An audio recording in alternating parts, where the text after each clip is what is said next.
Maybe I shouldn't be in charge of purchasing the alcohol. Oh, it was Canadian. It was Not really at all, even a little bit. 7 shots deep. awkward. Well, this guy is psycho. He's sadistic as fuck. We need to just go walk in the woods. Let's go. Your mind's about to be blown. Where's Astral? No. I miss you. Astral. R.I.P. Never have I shot one person.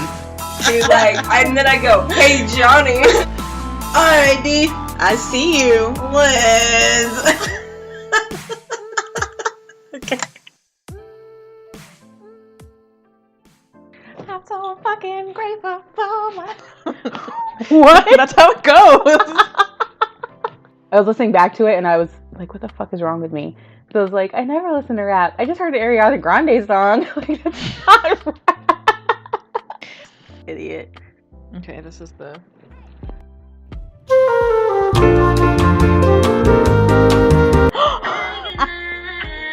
What is she really saying? Because all I can hear is bacon eggs. I know.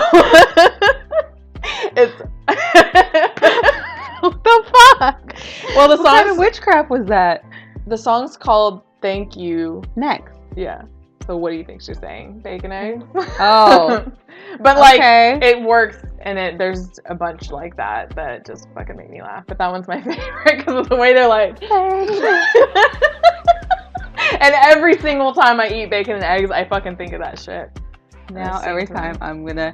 You know what, actually, have you seen that? You probably... I don't know if you watch Adventure Time. Bacon, bacon. Hold on. I gotta show you now because I'm gonna ruin it. Bacon. Bacon. Now all I'm thinking is bacon eggs. Bacon eggs. Bacon pancakes, right? No. But you have to know the Jay-Z song, New York. Mm-hmm. Making pancakes. Take some bacon and I'll put it in a pancake. Bacon pancakes, that's what it's gonna make. Bacon pancakes. That's pretty legit. Okay. We're gonna talk about some What are we talking murdery. about today? We're talking about angry women. Wait, first of all, hello and welcome. You're listening to RidicuLiz, a podcast based in Houston where we discuss all things scandalous, bizarre, and downright ridiculous, like our 2 stories that we're going to say right now. I'm here today with Sheila. Yo. Me and her talked about Tupac and Britney Spears last time, but now we're going to talk about some fucking dark shit, because you said yours is really bad, right? I mean, it ain't good. It ain't good? Because mine has the word cannibal in the title. So it ain't good either. I've been like on a cannibal kick lately. Like eating humans? No. Like cannibal stories. Like Liz. It'll be out by the time this comes out. But my last story was a cannibal as well. Okay. He was Asian. Like the cannibal from episode 1. Yeah. So I like my cannibals. But you don't like eating other humans. I mean, don't knock it till you try it. Woo. Try anything We're once. not trying to diet shame or kink shame anyone. No, here. if that's what you're into, well. But if it involves murder and it's not consensual eating of other people, yeah, maybe cut that shit if out. it's consensual cannibalism, I'm for it. Why not? I'm pretty sure that might be some kind of illegal. Like take a bite. Like out I of don't my think butt I could. Yeah, and I I'll don't just think let I it could be heal. like. Well, you know, people want to eat the butt. That's That's another last story. He was all about butts. So I have Katherine Knight, the Australian cannibal. okay. Okay, so I got a lot of this information from Wikipedia, Okay. from Murderpedia, which like you do. basically the same thing, and allthingsinteresting.com. Okay, so Katherine, little background. Katherine Mary Knight was born on October 24th, 1955. According to horoscope.co. Not .com, unless I forgot to write that. .com. Okay, so I looked her up her birthday on horoscope.co. So she's a Scorpio, Okay. but also Gabby's a Scorpio. Well, she's bad. She's so. pretty bad. Okay, so, or I guess it's her birthday, not necessarily a Scorpio trait, but like the actual day, according to this. I don't know. Blunt, suspicious, bossy, and opinionated, and is not righteous, sensible, conscientious. Apparently she is quite lucky in love and family. Oh, shit. You'll see that later. And she's a Scorpio and was born in the year of the goat. Katherine would go on to be the first woman ever sentenced to life in prison without parole. So, That was very back big. in 50. Or, I guess No, it she was in- born in the 50s, so this happened in the 90s, I want to say. Wow.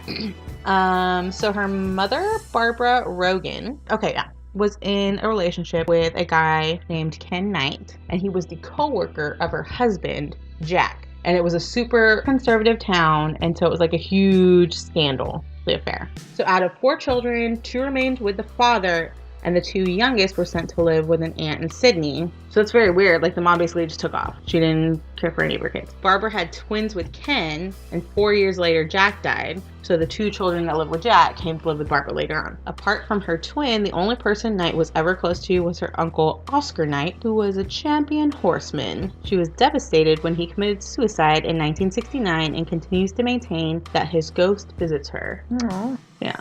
I thought it was, okay, well, I guess that was sweet. I thought it was kind of creepy. That's I you. just picture her, like, just going throughout her life, like, talking to a ghost. Yeah. So that same year that he died, the family moved back to Aberdeen. Ken was an alcoholic who openly used violence and intimidation to rape her mother up to 10 times a day. Barbara, in turn, often told her daughters intimate details of her sex life and how much she hated sex and men. Later, she told her mom that one of her partners wanted too much sex or, like, wanted things that she didn't want to provide, you know what I mean? Mhm. And her mom basically told her, like, suck it up, that's your job. Not very motherly advice. Wow. Yeah. So, put up with it and stop complaining is what she told her to do. Mother of the Year. I wonder what it was. I don't remember reading exactly what. I think it was just like Because if it was like a lot of he sex. wants Like he eye constantly contact was or wanting it. Or oh yeah, right. he wants to hold my hand and it She's makes me like- uncomfortable. This is so weird. Knight claims she was frequently sexually abused by several members of her family, but not her father, which continued until she was 11. All of her family members confirmed that abuses happened, but didn't confirm that happened. That's so horrible that Yeah. everyone knew. And they were just like, I mean, it didn't, we're not saying it didn't happen, but we're not going to say it happened. But shit was bad. This is a weird sentence. Catherine was by all accounts a pleasant girl who experienced uncontrollable murderous rages in response to minor upset. When she attended Muswellbrook High School, she became a loner and is remembered by classmates as a bully who stood over smaller children. She assaulted at least one boy at school with a weapon and was once injured by a teacher who was found to have acted in self-defense. Wow. By contrast, when not in a rage, Knight was a model student, often earned awards for her good behavior. Okay, I want to show you a picture of her. So she was sweet and a great student, and then she Until would she got randomly- mad about little things, like the littlest things upset her. This is... Okay. She You kind of... She looks like That's some people's Midwestern... type. I like how this comes up. I don't know what that is. I don't want to click on it. It's a video. What if that's her now? I bet it is. No way. She's still alive. Is she a million? She was born 55. Sorry to anyone who's... You're not a million, I swear. We're just bad at math. So, okay. On leaving school at 15, without having learned to read or write, she gained employment as a cutter in a cloth factory. 12 months later, she started what she referred to as her dream job. What is your dream job? I bet you it's not the same thing. I mean, I didn't know we were getting this deep. But like, to be self-employed in some way, to be independently wealthy. Okay. So her dream job was cutting up the entrails and internal organs of animals at the local slaughterhouse, from where she was quickly promoted to boning and given her own set of butcher knives. Wow. Because she's doing so good. Yeah, so good. At home, she hung the knives over her bed so that they would, quote, always be handy if I needed them. A habit she continued until her incarceration everywhere Just she lived. in case you need to butcher Hung an animal. knives from her bed. I don't know, I didn't see a picture, but I just imagined in my head like a rope on one end and like tack just all over her bed, like just knives. What if they fell? What if there's like an earthquake? I don't mean there never was, so. Do they have lots of earthquakes in Australia? I've never been. My first earthquake, the first thing I ran to was the TV. So I was like, don't fall over. And I told my dad that, and he's like, yeah, priorities. I remember I called me right after that happened. And, and you were like really disappointed because you thought it was going to be wasn't, like, it was like a, it was like a, you know, you can't get that on audio, but you know what I mean? It was like a little butt shake, and then it was just like a little butt shake. Yeah. That's all it was. While working in the butcher shop, she met David Stanford Kellett in 1973, so we're in the 70s now. David was a raging alcoholic and was prone to fistfights whenever the opportunity presented itself. Surprisingly, David found that Katherine could hold her own and never hesitated to join him in a scuffle. In Aberdeen, she was renowned for offering armed combat with anyone who would upset her. I mean, I'm not mad at that. No, I'm not either. You want to fight? Let's go. Katherine married David in 1974, so just a year later, with the couple arriving at the service on her motorcycle with a very intoxicated David on the back. As soon as they arrived, Katherine's mother, Barbara, gave David some advice. He would later say in an interview, she said, quote, "The old girl said to me to watch out." I'm saying that really loud. Oh no. "You better watch out for this one. She'll fucking kill you. Stir up the wrong way or do the wrong thing and you're fucked. Don't ever think of playing up on her. She'll fucking kill you." And that was a mother talking. She told me she's got something loose. She's got a screw loose somewhere. What is actually happening? Oh, the best accent ever. On their wedding night, after consummating their marriage 3 times. How do you know? David fell asleep. Katherine, apparently insatiable, took issue with her new husband's premature exhaustion and strangled him on their wedding night. Like, he woke up and fought her off. Despite her trying to kill him one day into the marriage, their marriage lasted more than 10 years. Okay. I mean, he's just like, you know. Happy wife, happy life. She's thirsty. It's fine. It's fine. It's okay. You want a girl a little thirsty, right? Yes. So, their marriage was particularly violent, and on one occasion, a heavily pregnant Katherine burned all of David's clothing and shoes before hitting him across the back of the head with a frying pan, simply because he had arrived home late from darts competition after making the finals. In fear for his life, David fled before collapsing into a neighbor's house. He was later treated for a badly fractured skull. Oh, yeah, if you hit by a frying pan, yeah. Was it like it's a probably cast like a iron cast skillet? iron one. I have no idea. Didn't say. Okay. Police wanted to charge her, but Knight was now on her best behavior and talked David into dropping the charges. She must have been a real smooth talker, because some of the things she gets away with, man. In May 1976, shortly after the birth of their first child, Melissa Ann, David left her for another woman and moved to Queensland. The next day, Knight was seen pushing her. Where am I? Okay, was seen pushing her new baby in a pram down the main street, violently throwing the pram from side to side. Knight was admitted, with a baby in it. Knight was admitted to St. Elmo's Hospital in Tamworth, where she was diagnosed with postnatal depression and spent several weeks recovering. After being released, Knight placed 2-month-old Melissa on a rail line short before the train was due. Okay, yeah. So she set her on the train tracks, basically, just to kill her. Yeah.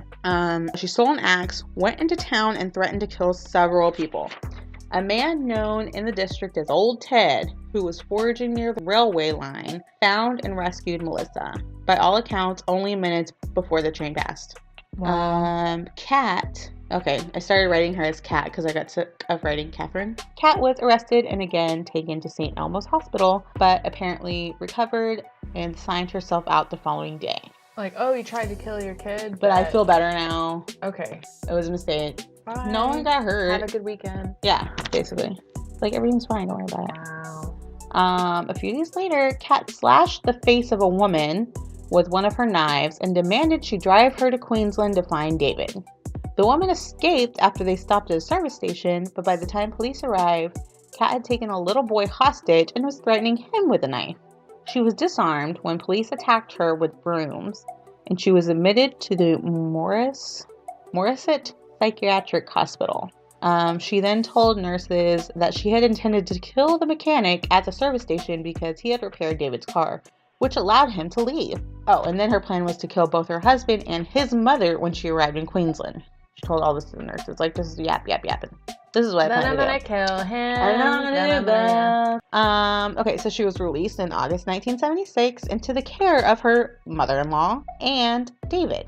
Yeah, I didn't understand this whenever I read it. So it seemed by all accounts, she told everyone she wanted to kill the husband and the mother-in-law.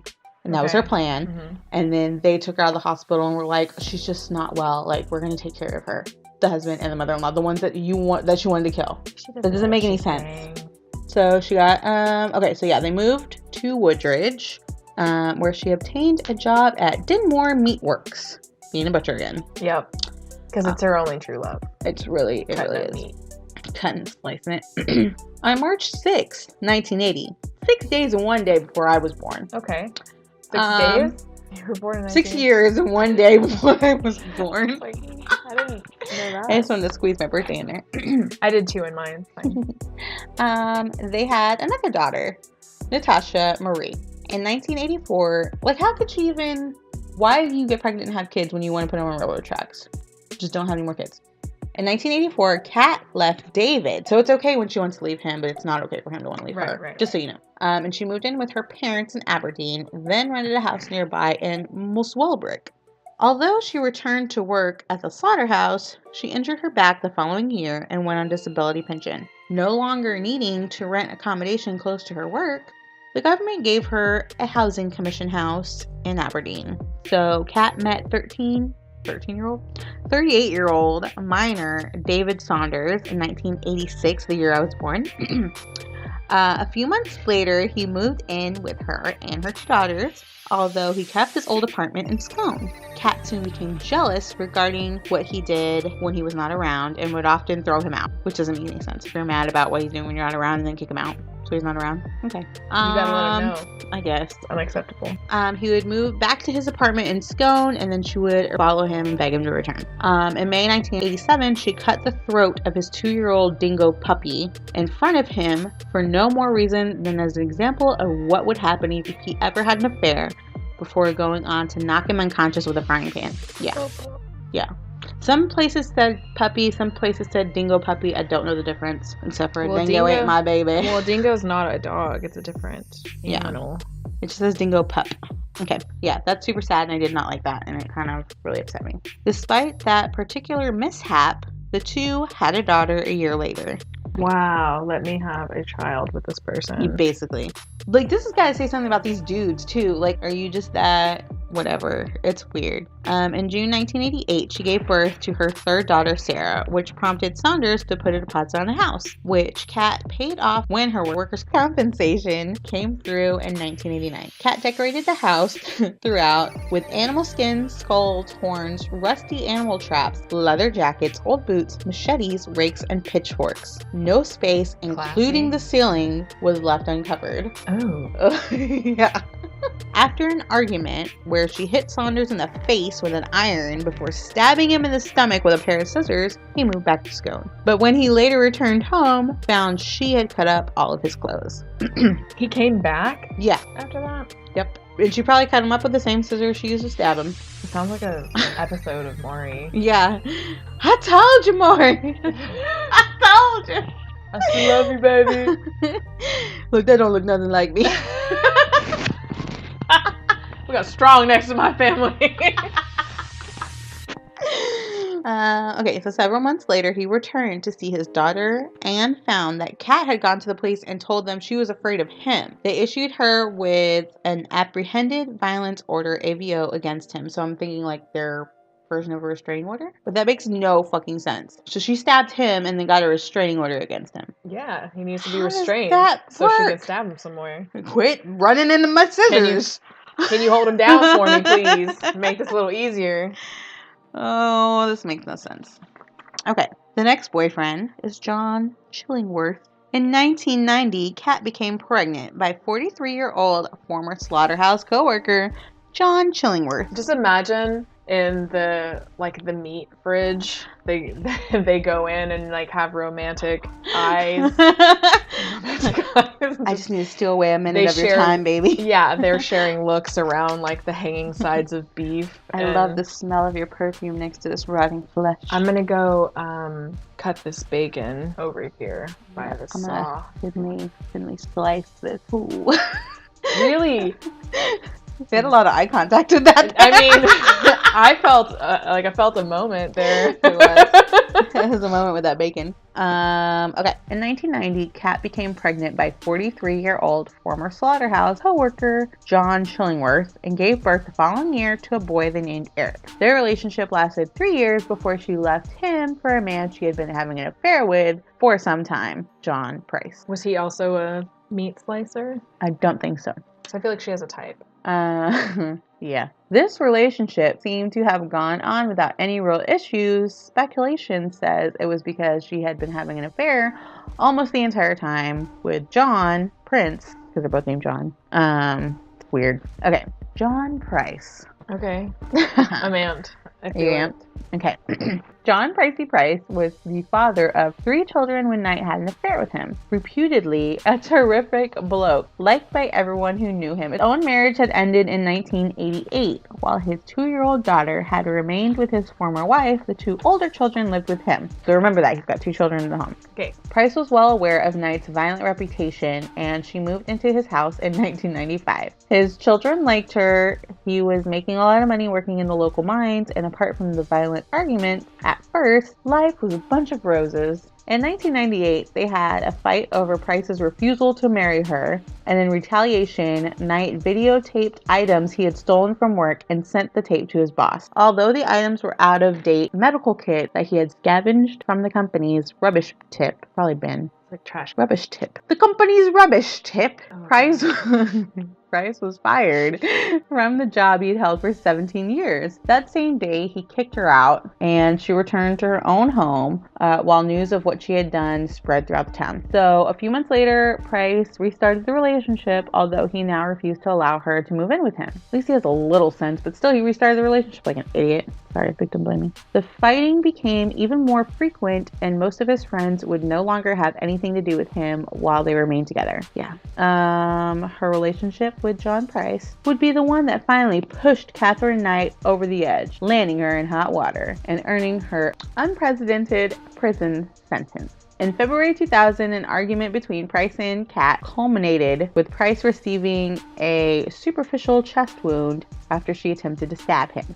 He took out a restraining order against her in an attempt to keep his children safe. He must have been living in extreme fear for some time because towards the end of the month, he told his coworkers that if he was ever to go missing, it was because Kat killed him. And indeed, she did.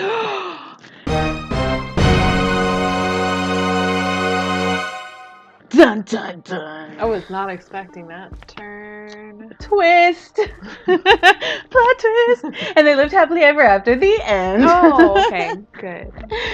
So Price arrived home from work to find that Knight, although not there herself, had sent the children away for a sleepover at a friend's house. He followed his usual routine of checking in with the neighbors before going to bed at 11. Kat came home shortly after, made herself dinner, watched TV, showered, and then went upstairs. She woke Price, the 2 had sex, and Price went back to sleep. But I thought she wasn't even, I don't even understand. It must have been when they're off, they're on again, you know what I mean? Because he had a restraining order against her, so why is he just oh, she woke me up, and then we had sex, and we went back to sleep?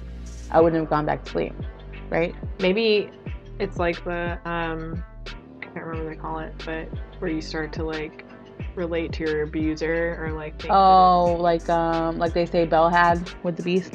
Munchausen's? No. Not Oh wait, what? What's it called? It's not Munchausen's.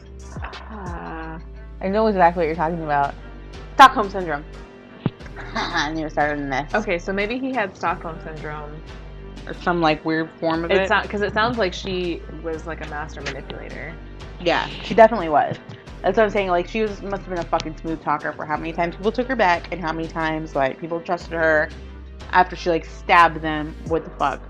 I don't think I would ever be able to stab anyone. If I stabbed you, would you ever trust me again? Depends. Depends on how crazy I was. Well, I mean, what if I always stabbed you though? Yeah, if I you always stab me, violently I got probably mad at you stop. and like stabbed you a couple times. I Hit you with probably a frying pan.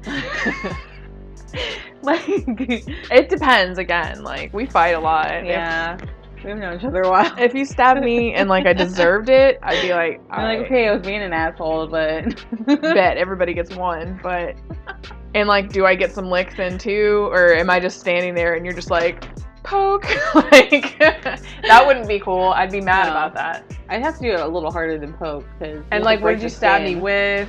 How did you like? Did you fuck my face up? Did you like? Yeah, probably a pencil. I'd probably stab you with a pencil. If you stab me with a pencil, does it leave like a mark? Yeah, and then you always have like a I'd be little lead probably tattoo. pissed. I'd probably be pissed. But I'd still be your friend. Yeah. I would definitely get you back All right. in a fucked up way. Like I would escalate it. And then we just keep topping each Yes. other for the rest of our As lives you well until know. one of us murders the other Yeah.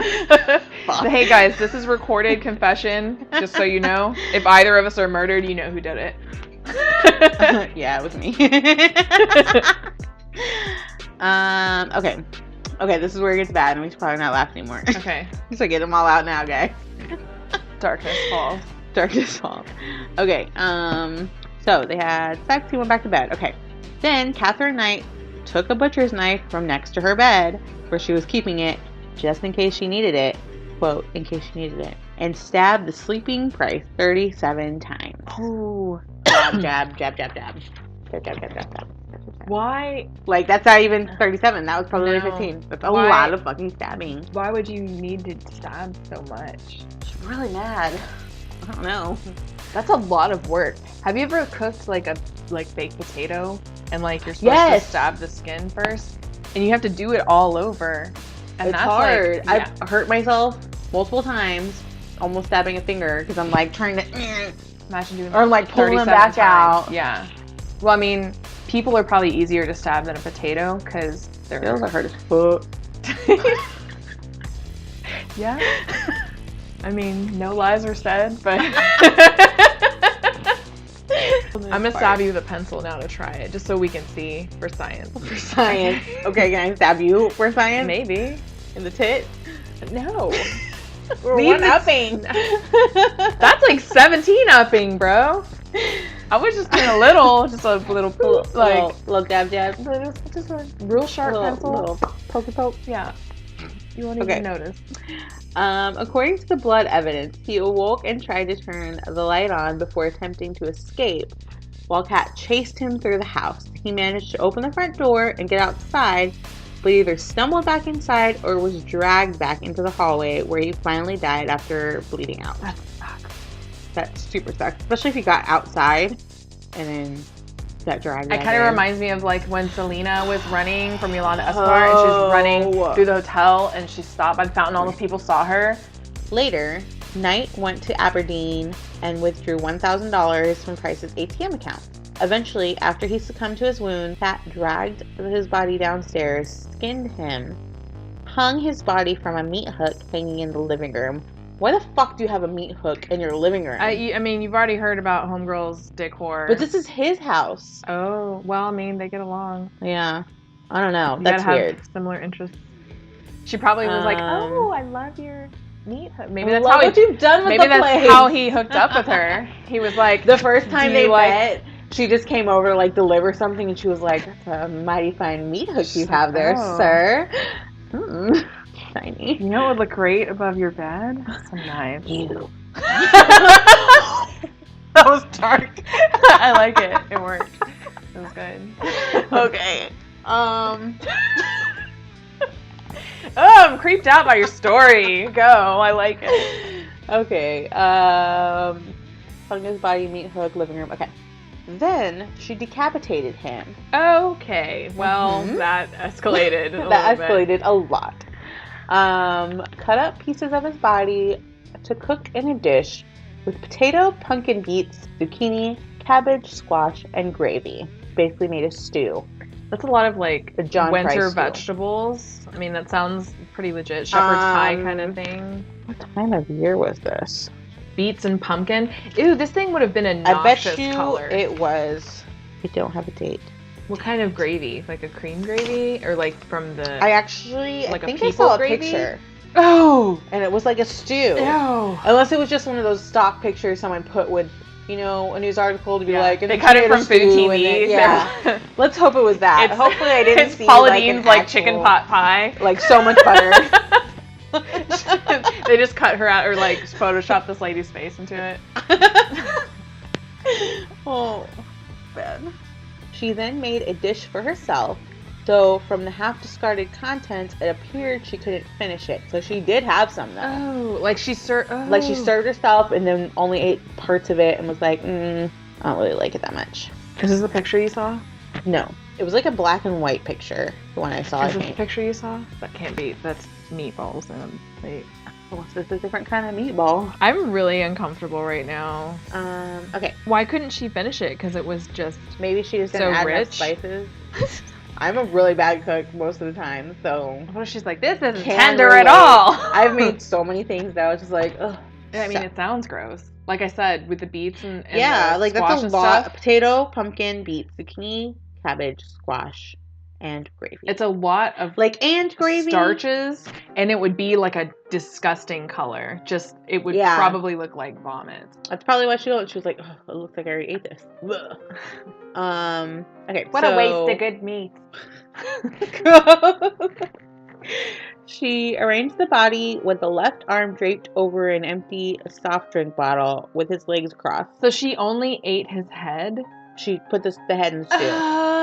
Oh, that's so gross.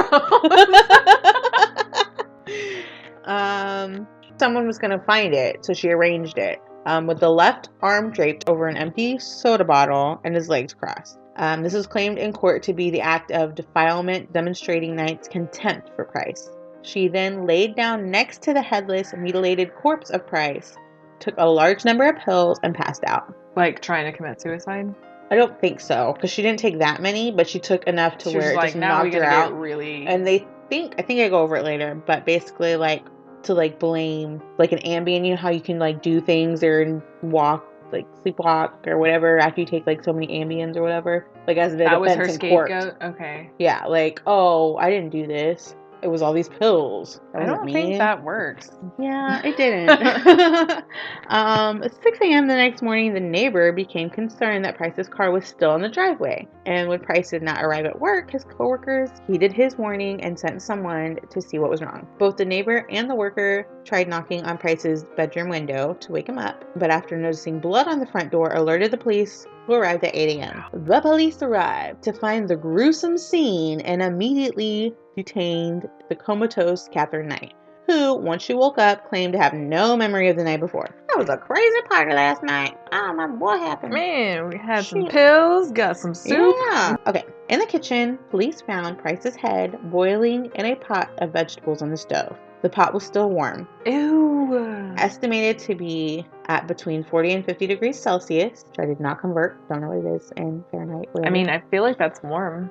Indicating that the cooking had taken place early in the morning. On the table, they found 2 full plates, each labeled with a name. In horror, the police realized what had happened. Katherine Knight had been planning on serving John Price's body parts to his children. That's why I said, remember, there's 2 children in the house.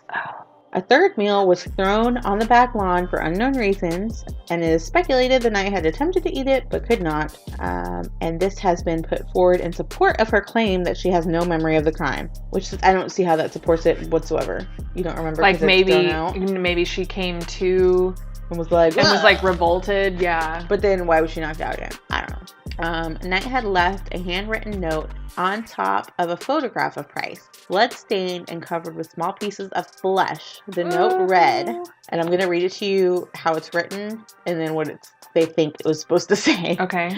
So it was written, "Time got you back, Jonathan, for rapping my duder. You to bet for Ross. For Little John. Now play with Little John's dick, John Price." So, how they kind of translated it, it's "Time got you back, Jonathan, for raping my daughter.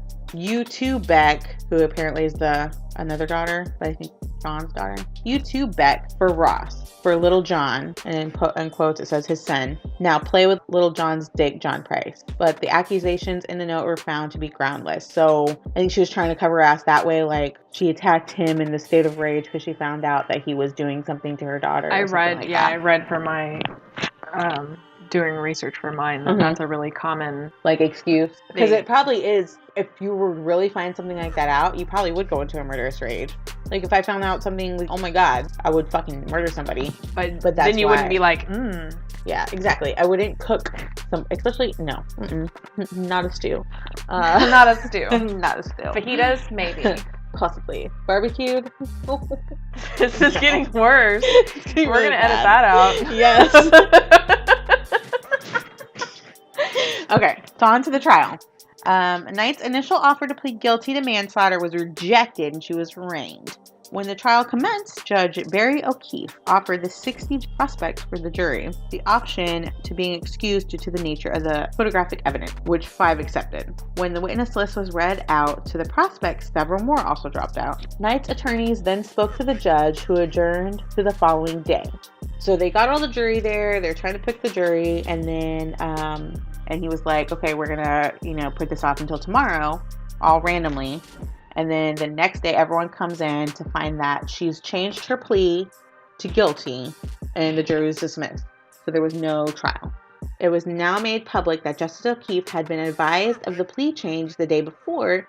He had adjourned the trial and then ordered a psychiatric assessment overnight to determine if Knight understood the consequences of a guilty plea and was fit to make such a decision. Knight's legal team had planned to defend Knight by claiming amnesia and disassociation, a claim supported by most psychiatrists, although they did consider her sane. No reason has ever been given for the guilty plea, and despite giving it, Knight still refused to accept responsibility for her actions. At the sentencing hearing, Knight's lawyers requested that Knight be excused to avoid hearing some of the facts, but the application was refused. When Dr. Timothy Lyons took to the stand and described the skinning and decapitation, Knight became hysterical and had to be sedated. So she was trying to act like, I can't hear this, I didn't do this. Yeah. Like, I don't know. How could you think I did this? I don't know.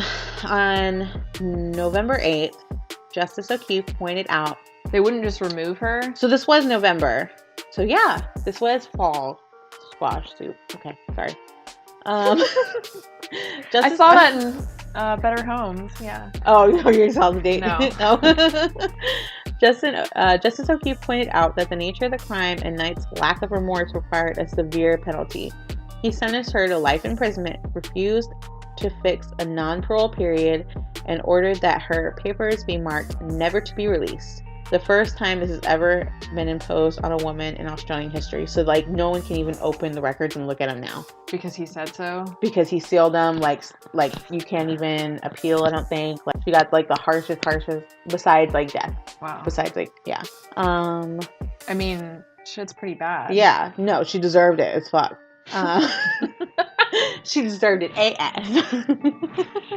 In June 2006, Knight appealed the life sentence, claiming that a penalty of life in jail without possibility of parole was too severe for the killing. Justices Peter McClellan, Michael Adams, and Megan Latham dismissed the appeal in the NSW Court of Criminal Appeal in September, with Justice McClellan writing in his judgment, quote, "This was an appalling crime, almost beyond contemplation in a civilized society."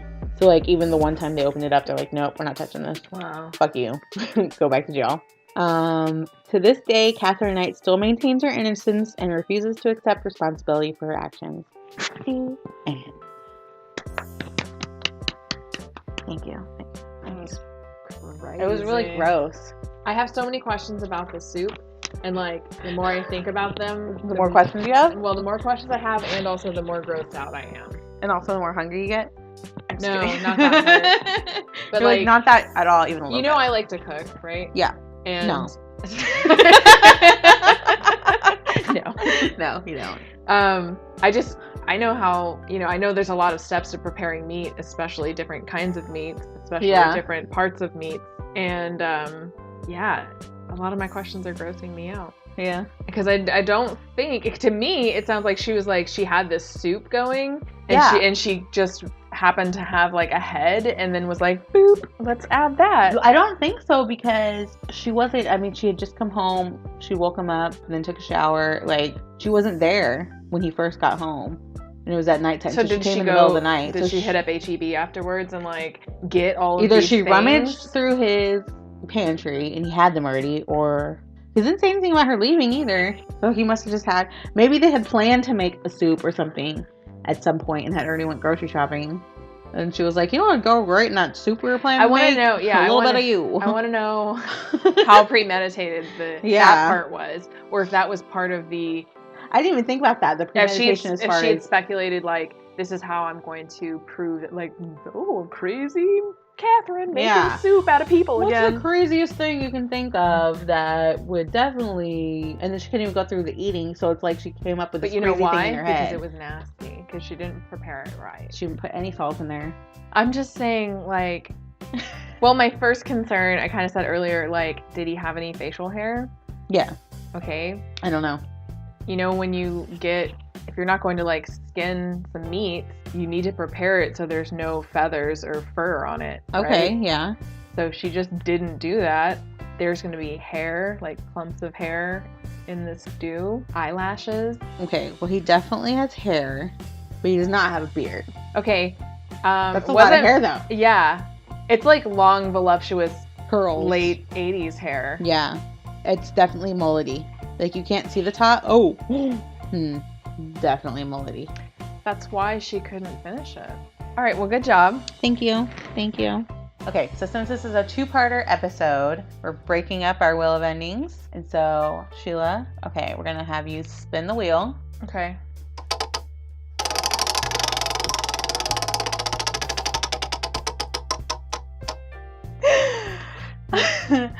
Fun fact! All right.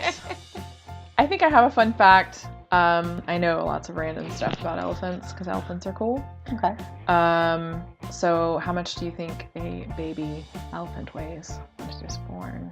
When it's born? Yeah, like, because they're freshly plopped? Yeah, freshly plopped. Have you seen a baby elephant? Like, they can't really control their trunks and their I've seen, like, a baby giraffe.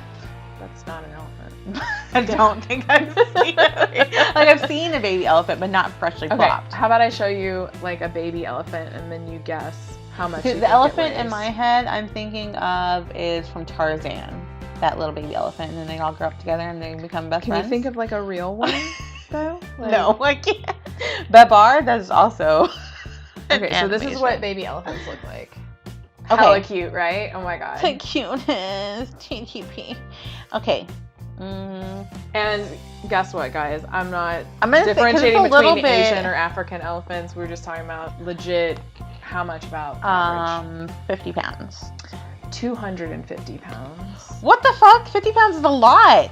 I mean, they're elephants. They're the biggest. But freshly plopped. Freshly plopped, like heavy D elephant. 250 pounds. And you should also note that that's about how much poop an adult poops in a day. 250 pounds worth of elephant plopping. Okay, wait. An adult elephant poops in a day. An adult elephant poops that much in a day. I really was like, I don't even know how I don't think that's healthy. An adult human?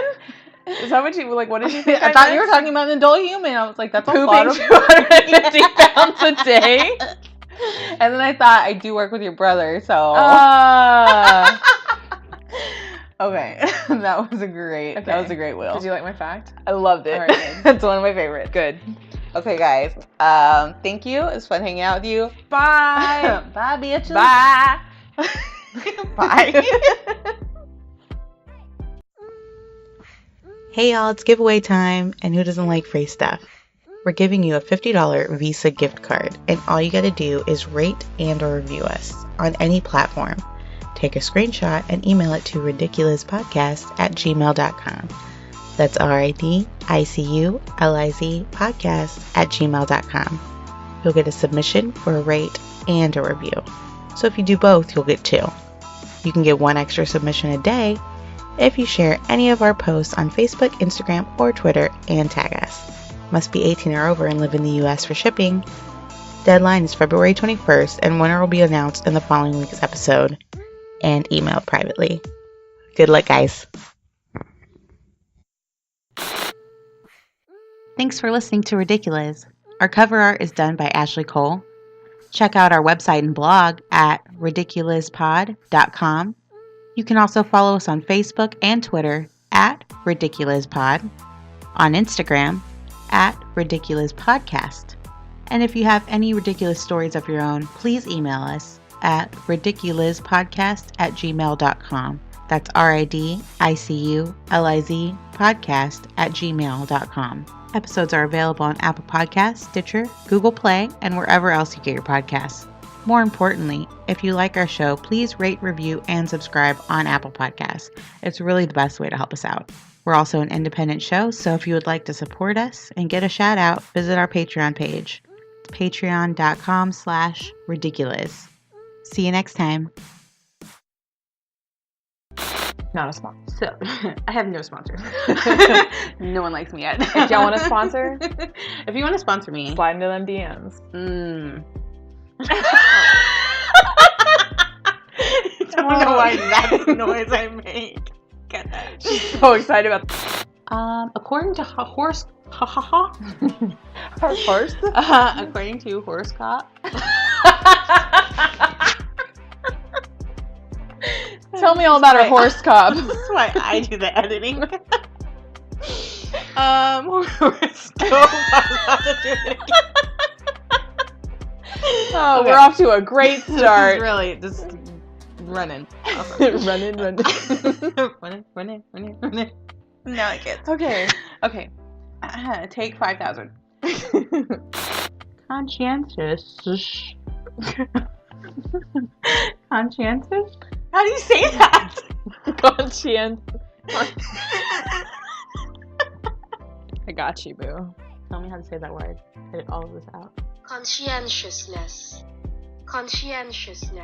Well, without the ness. I thought when I first... No, I thought you were going to... Have you seen that YouTube where they pronounce words, but he's like... Yes. That's what... When you flashed your camera for like a second, I thought that's what... I mean, your phone. Let me show you my favorite one of what you speak. Is it Frappuccino?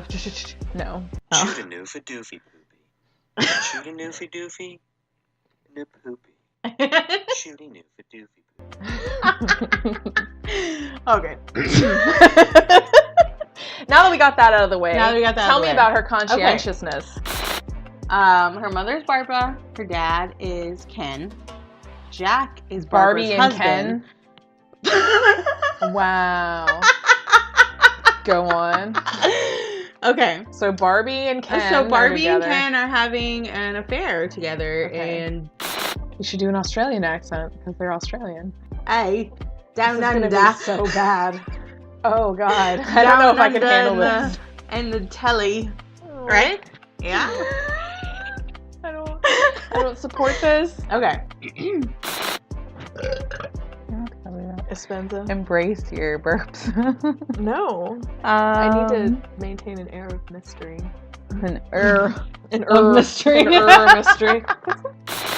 That's fucked up. Wait, what? When Selena got shot, she ran outside and was like, y'all people saw her? Me. I thought she died in the room. No, I'm pretty sure she ran out. Ran out, but like just got to the door or something. No, I think she got out. There's like a fountain. She got out to like the little courtyard at the hotel they were at. Oh, I do remember them saying like they think she died faster because the blood pumping. Because she ran. I thought it was like ran out the door, but then immediately fell. I didn't know she like. No, because she was like, Yolanda Escobar fucking shot my ass. Yeah, those are her last words. Yeah.